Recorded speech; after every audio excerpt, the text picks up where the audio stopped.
All right, shalom, shalom. Shalom. First and foremost, we love to give all glory, honor, and praises to Yahawah, BAHASHAM, YAHAWASHI, BAHASHAM, Wadash. Double honors to our apostles and elders, a great millstone who rule well within his ministry and taught us this Amath, which is the truth.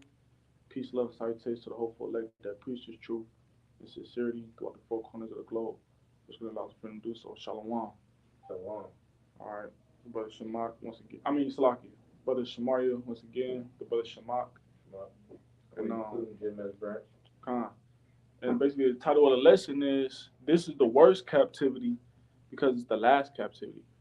All right, everything we're going through from, being from all the way, coming all the way from being sons of God, and going off. And since then, we've been in captivity under these diverse nations, under all the nations. Psalms the 83rd chapter goes into that. So with that being said, we've been under the curses for so long, then Jake is really at his weary and final moment to where that's why everything has to happen the way it's going to happen, where the Lord has to cause, mass death on the streets, where the Lord is going to have to cause chaos and Jacob's trouble to happen, to where that's how we're going to get the kingdom, because the last captivity is the last one, man. And the last one is always the hardest. The brother said he did a lesson, earlier called the final lap. When you running, when you jogging, when you in a marathon, it's always the last lap that's really kind of like the most difficult one.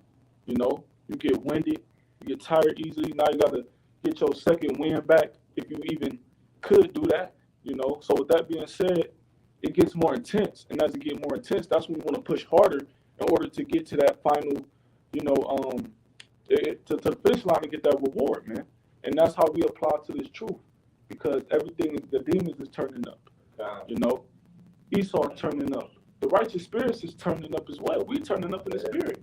Like you said, those demons turning up. These 2/3, these people get more, comfortable with scoffing of the Lord. Looking down upon, the prophets. So with all that being said, man, this is the last captivity, and Esau is the cause of all of this shit, man. All right, the way we're going to take rulership from Esau, Edom, and roles are going to be reversed. He's the one that's ruling right now. He's the one that's causing wickedness to flourish. So go ahead and grab that Lamentations, BAHASHAM. This was the Lamentations 4, verse 22. The punishment of thy iniquity is accomplished. Right, the punishment of our iniquity, because Israel went off from serving other gods, man. Yeah. Okay? And that our punishment was what? To go into captivity under these different nations.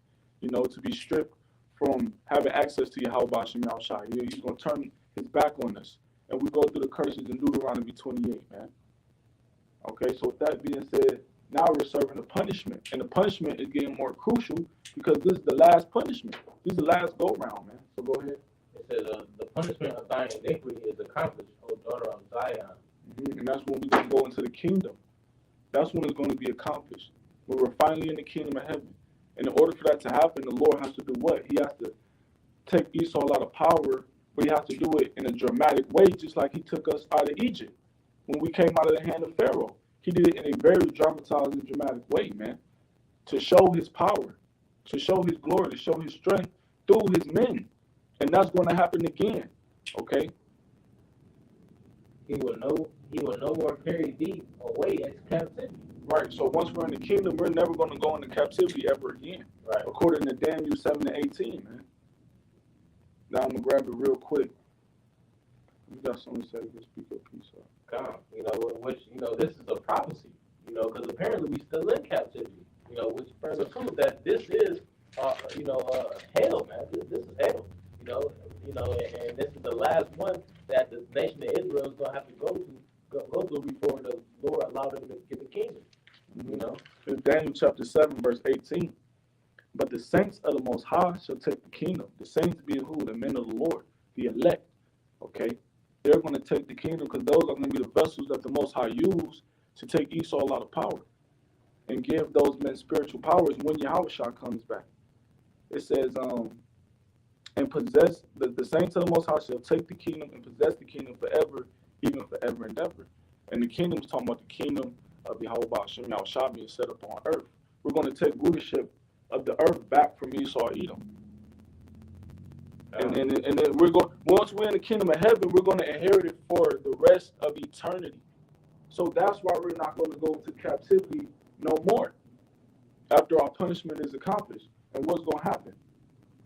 Oh, keep going on that. That Lamentations, BAHASHAM. All right, kind of. This is the book of Lamentations, chapter 4, verse 22. It says, "The punishment of thy iniquity is accomplished, O daughter of Zion. He will no more carry thee away into captivity. He will visit thine iniquity, O daughter of Edom." Exactly. And the iniquity of Esau and Edom is written in the scriptures, man. All the things that he's done against the children of Israel, all the things that he's done against the world as a whole, how he opposed himself to be the Most High, how he exalted himself, portrayed his image like he is the Most High. You know, the way he runs and governs the world is based off the opposite of the how the way the Lord runs are in the heavens, man. How the way the Lord rules in the heavens. So with that being said, there's a punishment for it, man. And that punishment, you grab Obadiah. That punishment is going to come through slavery, man, the kingdom of heaven. This is Revelation. Salakia.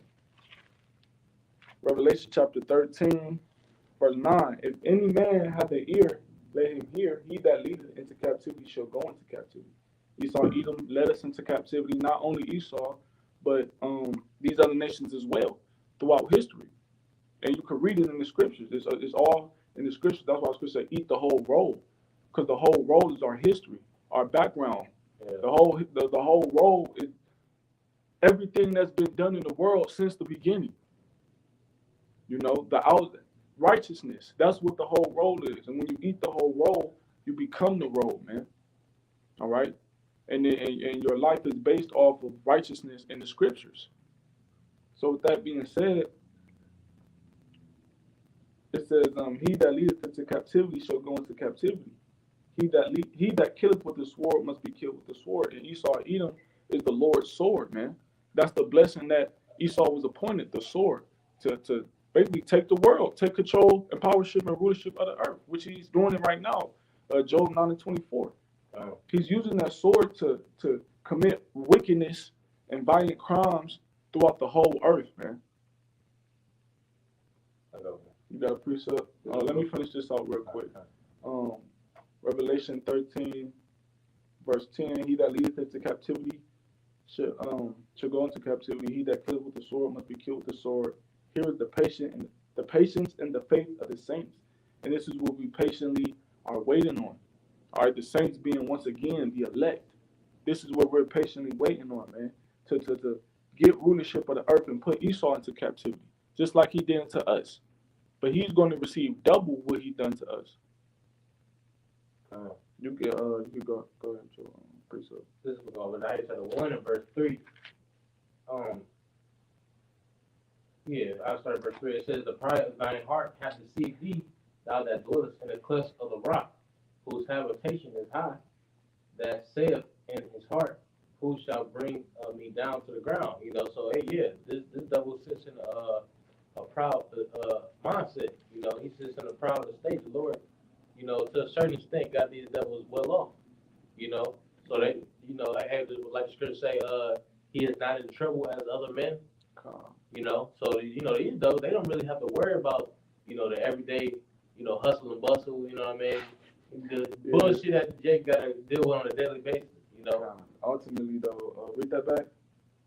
Verse 3, it says, "The pride of thine heart hath deceived thee, thou that dwellest in the clefts of the rock." Right, because his pride comes from the sword. Once again, that blessing of the sword. Right. He has the blessing of the sword, and he's literally unstoppable.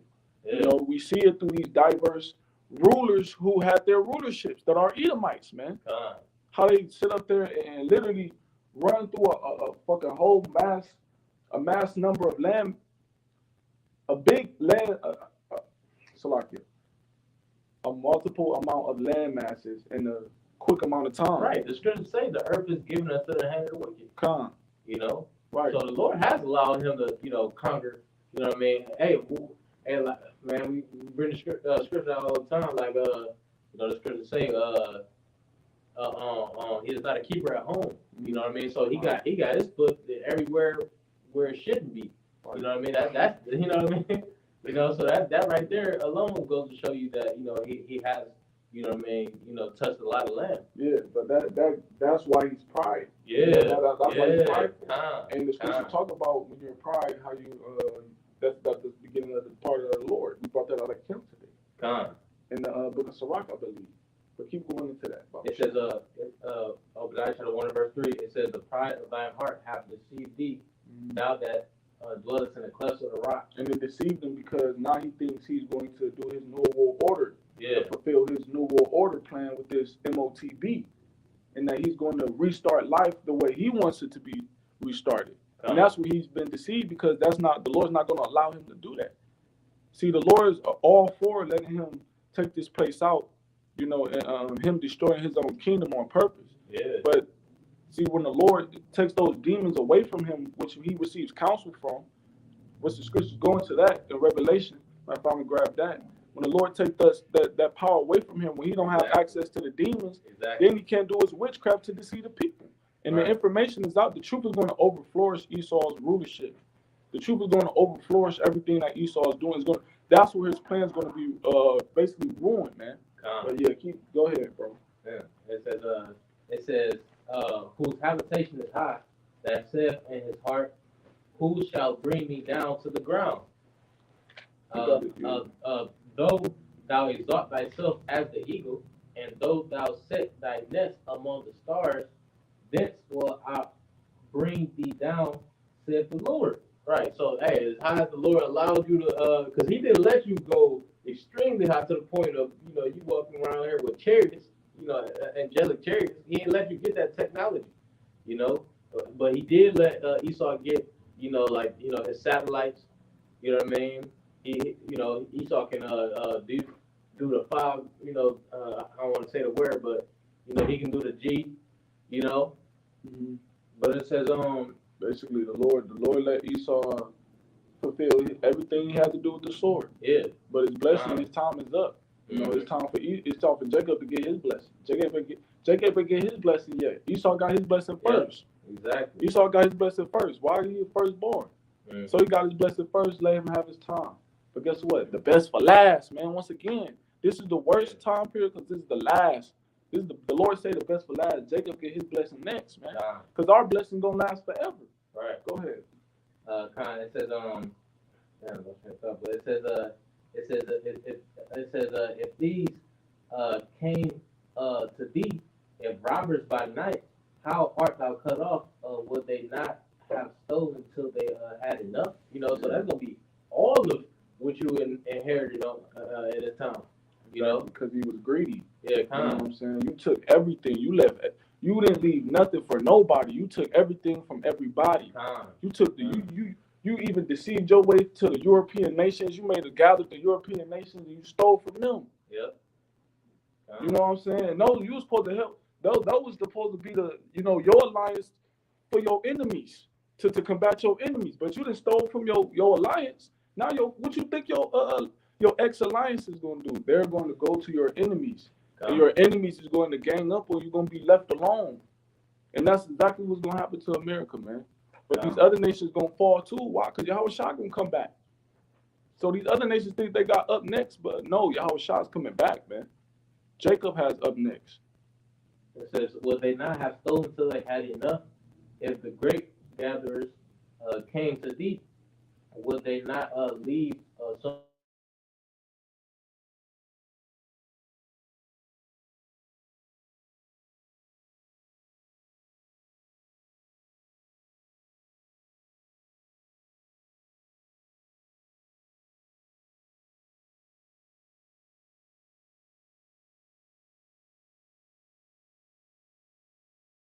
You know, for what it is, you know, and that their destruction is coming.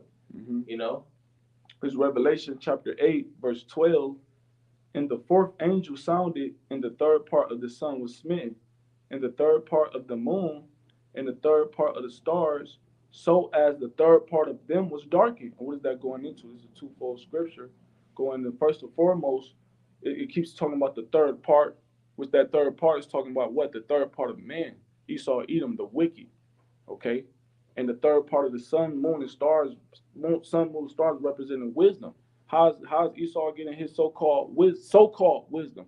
Through the witchcraft of the Lord allowing him to have access to them left-hand demons. The Lord controlled the left-hand side too. See, that's the deception that Esau put on the world, that, the left-hand side is against the Lord. No, the Lord is all-powerful. So why would he create something? No, the Lord didn't allow Esau to, or Satan, because the Lord controls Satan too, to get that type of power to where they will be able to combat him. No, that would never ever happen. The Lord did not design it like that, man. Okay, so with that being said, that's the Lord taking away the wisdom and knowledge of Esau and Edom. Not only that, but the way this devil going to go out through his own weaponry, through those nuclear missiles, man. Those nuclear missiles is going to cause a destruction. Those nuclear missiles going to cause destruction. The chariots coming back is going to cause destruction to the world, man. So it says, and the day shall not for a third part of it, and the night likewise, right? So that's going to be a dark day, a dark time physically and spiritually. But actually, what's going to come after it is going to be the light. What's going to come after is the kingdom of heaven. See, the scriptures say, Yahawashi said what? I must work the work while it is day, man. The night cometh when no man shall work. Yeah. So that night was talking about the darkness that was going to happen, the wickedness, them last day, everything that was going to happen in them days. Ain't no man going to be working in them days, man. Everybody going to be trying to survive. Now is the time to put in the work. This is the day where it's time to put in the work, man. And at night people do what? Sleep. At night, people, that's when things get, you know what I'm saying, chaotic and wrong. That's that third hour. That's when the third spirit start getting active. So that's it. That's a deeper meaning in itself, man. So before we get the kingdom, we got to go through Jacob's trouble, that dark time period as well, where we're going to have our faith and support that the works we're doing right now in the daytime. So you got a precept or something? That's all I had in that revelation. That was all I had. All right, I'm going to grab this Jeremiah and we're going to close out. This Jeremiah chapter 16, verse 14. Therefore, behold, the days come, saith the Lord, that it shall no more be said, the Lord liveth, that brought up the children of Israel out of the land of Egypt, which means that that's going to be a thing in the past forgotten about. It was a representation, the deliverance of Egypt. We still talk about that today. That's still something that's still talked about. And how long ago was that? Generations ago, decades ago, man. But it's still talked about because why? It's in the scriptures. That's life. Everybody knows that. So with that being said, the Lord, the deliverance of that was so great, is known throughout the whole earth, even to this day. So with that being said, the 15th verse, it says, but the Lord liveth, that brought up the children of Israel from the land out of the north. So that's talking about the deliverance of, the Lord gathering his elect, mainly out of the land of America, that's where we're in now, right? Gathering his elect from everywhere he scattered them. And basically gathering his elect, and that elect is going to do what? Those are going to be the saints that are going to take the kingdom. All the other Israelites are going to be put to death, man. And they're going to have to be reborn into the kingdom. So verse 15, but the Lord liveth, that brought up the children of Israel from the land of the north, and all the lands whither he had driven them, and I will bring them again into their land, and that I gave unto their fathers, right, which is the land of Jerusalem, our native land, man, in the kingdom of heaven, on earth. All right, with that being said, that deliverance is going to be so great, it's going to overpass the deliverance of Egypt. And you see how great that deliverance was, where the Lord had to send those plagues, and that was a long process of time, for Israel to even get out of the Egyptian captivity. Then when they did get out of the Egyptian captivity, they rebelled. So now it's going to take 40 years for us to get there. And through that time period, Jake going to hell off, catching straight hell, man. All right, but the Lord did what? Show his power through the delivering of that elect that was in Israel through that deliverance in that time period, which is Moses and all the Israelites who follow after the order of Moses, you know, and the order that continued on after Moses died, which was passed through Joshua, and so on and so forth and so on, man. But this is the last captivity, man. It says, verse 16, behold, I will send for many fishers, saith the Lord, and they shall fish them. And after, see, and that's what we're doing now. Once again, going back to that work while it is day. We're fishers of men by going out there preaching and converting souls. Really converting the elect, the gathering of the elect. It says, and after will I send for many hunters, and they shall hunt them from every mountain and from every hill and out of the holes of the rocks. And that's what we're going to do. When the Lord give us that power, that spiritual power, and raise us up on the chariots, all right, and our bodies get changed according to 1 Corinthians 15th chapter, we get those changed, and we get those bodies of, you know what I'm saying, total glory and total power of righteousness, righteous souls, where there's no little speckle of impurity. There's no little speckle of sin. There's none of that fleshly shit. No more, man. Imagine what we're going to do to these Edomites. That's when we're going to turn into hunters, man. And we're still going to have that. We're going to remember everything this devil did. And it's going to be fresh. Fresh. We're not even going to be as angry as we angry is now. We're in the flesh. We can't even be angry. There's certain things we don't even know this devil did, man. The Lord can just let us off the leash, man. It's going to be over for you Edomites, man. Okay? And that's going to be the end of y'all dynasty.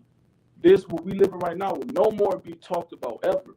Esau will no longer be a thing ever remember, ever again, man. We gonna serve as 1,000 hardcore, slow, long years, and he's gonna be wiped out, man. And his spirit gonna mingle amongst the other nations, you know? Because the Lord is not a destroyer of spirits. But with that being said, Esau, that will no longer be existing. That's how much of a devil you is, man. And wicked you are. But you got, that's all you got now? Yeah, that was it. All right, Con. So with that being said, Lord willing, this was edifying.